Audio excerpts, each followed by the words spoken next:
When you're talking about tariffs or just trade policy more broadly, is this dynamic that when you're talking about the benefits of trade, they tend to be kind of broadly diffused and sometimes hard to identify, whereas the downsides of trade are very specific and the people who are hurt know they're getting hurt? Talk about that a little bit. Yeah, that's sort of a repeated pattern across many of these industries that get protected. So let's take the steel industry. We only have about 100 or 200,000 steel workers in the US, but there are 10 times as many, if not more, workers that use steel in terms of what they produce. And of course, you and I, we don't go out to Home Depot or Lowe's and buy a bar of steel, but we do buy products that embody steel. So who buys steel?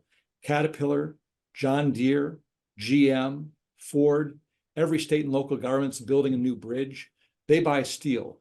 And there are many of those purchasers of steel, they're not really organized, whereas the few steel firms that really benefit from those high prices, they benefit a lot. So actually, the US Trade Representative's Office every year puts out a report on all the foreign unfair trade practices. So you can sort of go through that list.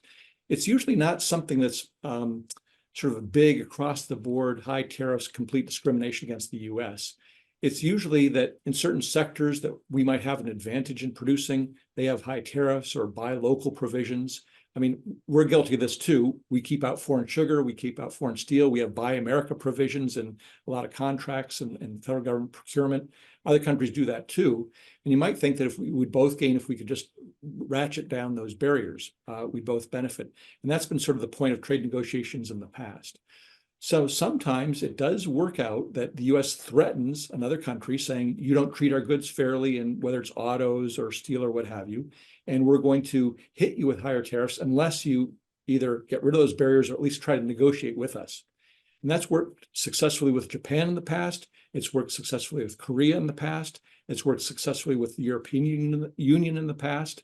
It hasn't worked so well with China and India because they tend to be very nationalistic and say, you don't tell us what our policy is, and if you were hit us with those tariffs, we'll retaliate. So you do need to sort of do this country by country. The World Trade Organization was sort of that's a great way of putting it, the international referee.